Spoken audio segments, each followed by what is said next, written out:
భాగంగా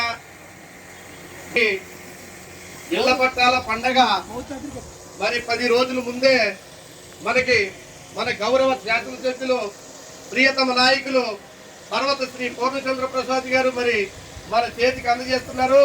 కాబట్టి ఈ వేదికను అలంకరించినటువంటి పెద్దలందరికీ కూడా అలమడి చలమయ్య గారికి పెద్దలందరికీ కూడా పేరు పేరున నా హృదయపూర్వక ధన్యవాదాలు తెలుపుకుంటూ మన గ్రామ ప్రజలందరికీ కూడా నా హృదయపూర్వక శుభాకాంక్షలు తెలుపుకుంటూ నేను ఈ రోజు మనకి 19 నెలల కాలంలో మనకు అందిన సంక్షేమ పథకాలు మన రాష్ట్ర ముఖ్యమంత్రి వర్యులు అనేక రకాల సంక్షేమ పథకాలు ప్రవేశపెట్టి ఉన్నారు.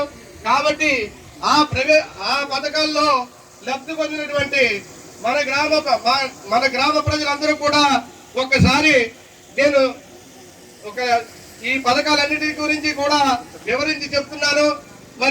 మనకి ఎంతమందికి అందాయి అన్నది కూడా నేను వివరించి చెప్తున్నాను, బాగా వినడమ్మా. అలాగే వీడియో పెన్షన్స్, అలాగే వికలాంగ పెన్షన్స్, ఇవన్నీ కూడా 510 మంది మన ఊళ్ళో పెన్షన్దారులు ఉన్నారు. 510 మందికి కూడా నెలకి ఒక్కంటికి 12 లక్షల రూపాయల చొప్పున మన జగనన్న ప్రభుత్వం మా గౌరవ శాసనసభ్యులు పర్వత ప్రసాద్ గారి ఆధ్వర్యంలో 510 మందికి 12 లక్షల రూపాయలు నెలకి